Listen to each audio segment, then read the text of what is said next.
नमस्ते, मैं हूं doctor Kusum, physiotherapist MPT in neurological and psychosomatic disorder, practising in Khalilabad, Sant Kabir Nagar.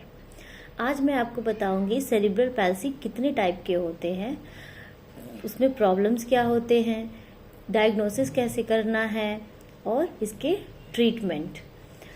Cerebral palsy 5 तरीके के होते हैं: spastic cerebral palsy, then athetoid cerebral palsy, ataxic cerebral palsy और flaccid cerebral palsy and last mixed cerebral palsy.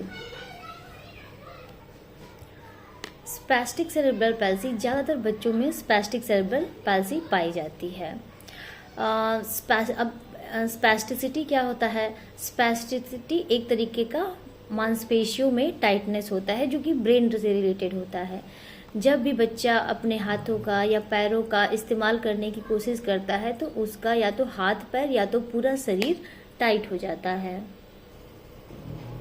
स्पैस्टिसिटी के वजह से जो मांसपेशियों में टाइटनेस की वजह से बच्चों में डिफॉर्मिटी होने का चांस रहता है, जैसे उनके पैरों का टेढ़ापन या किसी भी जॉइंट में डिफॉर्मिटी होने का चांसेस रहता है। इसमें निगलने की समस्या रहती है, बच्चे कोई खाना निगल नहीं पाते हैं। बच्चों में ड्रूलिंग की प्रॉब्लम समस्या रहती है, जैसे वो लार टपकाते हैं। जैसे जैसे बच्चे की उम्र आगे बढ़ती है, बच्चे का मांसपेशियों में टाइटनेस बढ़ता जाता है और वो धीरे धीरे कॉन्ट्रैक्चर होने लगता है बच्चों में। कॉन्ट्रैक्चर ज़्यादातर हिप्स में होते हैं, कुल्हे में, एड़ियों के पास और घुटने में। कुछ बच्चों में पैरालिसिस जो है आपको महसूस होगा कि दोनों पैरों और दोनों हाथों में ज़्यादा है, उसको क्वाड्री पैरालिसिस कहा जाता है।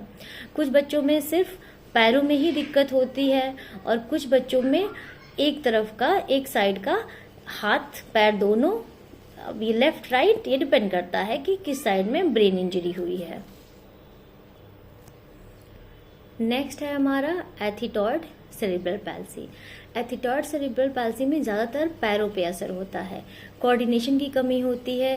जैसे बच्चा अगर कोई सामान लेने हाथ बढ़ा रहा है तो उसे अंदाज नहीं होता है कि सामान कितनी दूर पे है, उसका हाथ इधर उधर चला जाता है। इसे मतलब कोऑर्डिनेशन वो बैठा नहीं पाता। ये कोऑर्डिनेशन हर चीज़ में, चाहे हाथ पैर, सारी चीज़ में लागू होता है। इनिशियल डिले होता है। इनिशियल डिले क्या था? जैसे आप कभी बच्चे को इस तरीके के बच्चे को जब आप कोई भी नाम बुलाएंगे तो देखेंगे थोड़ी देर बाद वो सर उठा रहा है, या कोई भी काम वो स्टार्ट थोड़ा लेट करता है। नेक्स्ट है ataxic cerebral palsy. Ataxic cerebral palsy कैसे हम जानेंगे कि ज़्यादातर इसमें बच्चों में बैलेंस नहीं बना पाते हैं और इसमें हाइपोटोनिया होता है। ये एकदम स्पैस्टिसिटी का उल्टा। स्पैस्टिसिटी में टोन ज़्यादा होता है, यानी कि टाइटनेस होता है, और हाइपोटोनिक में आप देखेंगे कुछ बच्चों में ढीलापन है, उनके मांसपेशियों में काफ़ी ढीलापन है। कुछ बच्चों में आंखों में भी दिक्कत रहती है, जिसे निस्टैग्मस कहा जाता है। और नेक्स्ट हमारा आता है मिक्स्ड स्पैस्टिसिटी। मिक्स स्पैस्टिसिटी जो अटैक्सिक है और स्पैस्टिसिटी टाइप की जो सेरिब्रल पैल्सी है, उन दोनों का मिक्सचर होता है और इसमें डिस्टोनिया होता है। डिस्टोनिया कहा जाता है कि ट्विचिंग मूवमेंट होता है, जैसे बच्चा ऐठ गया अचानक से, इस तरीके का मूवमेंट होता है। अब सेरिब्रल पैल्सी के बच्चों में दिक्कतें क्या क्या होती हैं? पहला तो दिक्कत यही है मसल टोन। मसल टोन कुछ बच्चों में, जैसे मैंने आपको पहले बताया कि या तो ज़्यादा रहता है या तो बहुत कम रहता है, और दोनों ही, कम होना भी प्रॉब्लम है और ज़्यादा होना भी प्रॉब्लम है। कोऑर्डिनेशन का लॉस होना, कोई चीज़ पकड़ नहीं पाना या फिर हाथ पैर को एक साथ नहीं चला पाना, दोनों हाथ को एक साथ नहीं चला पाना, इसे कहा जाता है कोऑर्डिनेशन नहीं बैठना। Then loss of voluntary movement और इनवॉलंटरी मूवमेंट का ज़्यादा होना। इसका क्या मतलब है?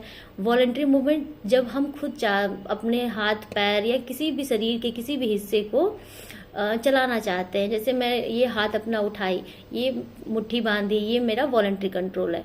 और इनवॉलंटरी का, अगर मैं यही मुट्ठी बांध रही हूँ और मुट्ठी मेरा अगर बंद गया है तो खुल नहीं रहा है, टाइटनेस बढ़ गई है, इसे कहा जाता है इनवॉलंटरी मूवमेंट। और प्रॉब्लम होते हैं बच्चों में, बैलेंस नहीं बनाते, बैठ नहीं पाते हैं, बैलेंस नहीं बनता है, खड़ा होने का बैलेंस नहीं बन पाता है। और एक इम्पॉर्टेंट है नियोनेटल रिफ्लेक्सेस। नियोनेटल रिफ्लेक्सेस जब बच्चा पैदा होता है तो उसमें बहुत सारे रिफ्लेक्सेस आते हैं, जैसे बच्चा अंगूठा चूसते हुए पैदा होता है, और भी बहुत सारे उनके अलग अलग नाम हैं रिफ्लेक्सेस के। तो एक्चुअली जब बच्चा 6 महीने का होता है तो सारे रिफ्लेक्सेस धीरे धीरे चले जाते हैं, लेकिन सेरेब्रल पैल्सी के बच्चों में ये रिफ्लेक्सेस रहते हैं। और बच्चा 3 साल का है, 4 साल का है, फिर भी रिफ्लेक्सेस जो है रहते हैं, जाते नहीं हैं। पेरेंट्स घर पे ही पता कैसे करें कि बच्चे में ये प्रॉब्लम है। सबसे इम्पॉर्टेंट चीज़ है कि अगर आपको लगे कि आपका बच्चा समय से बैठ नहीं रहा है, क्रॉल नहीं कर रहा है, खड़ा नहीं हो पा रहा है, चल नहीं रहा है, तो एक आपको ही पता होगा एक पर्टिकुलर टाइम पे बच्चे का बैठना, क्रॉल करना, खड़ा होना रहता है। अगर बच्चा उस एज को पार कर रहा है तो आप अपने पीडियाट्रिशियन से तुरंत मिलिए। अगर बच्चा सिर्फ एक ही हाथ पैर का इस्तेमाल कर रहा है, या किसी तरीके का आपको लगता है उसके शरीर में टेढ़ापन है, अब नॉर्मल पॉस्चर है, तभी भी आप अपने डॉक्टर से मिलिए। सेरेब्रल पैल्सी की ट्रीटमेंट क्या है? सेरेब्रल पैल्सी में मेडिकल ट्रीटमेंट आता है, थोड़े बहुत सर्जिकल ट्रीटमेंट आते हैं, और मेनली है फिजियोथेरेपी ट्रीटमेंट। मेडिकल ट्रीटमेंट में कुछ मेडिसिन दिए जाते हैं जिससे आपके बच्चे के टोन, जैसे टाइटनेस है तो उनको थोड़ा लूज करने वाली मेडिसिन दी जाती है, और कुछ ब्रेन को रिलैक्स करने वाली मेडिसिन दी जाती है, मल्टीविटामिन मेडिसिन दी जाती है। और सर्जिकल में अगर आपका बच्चा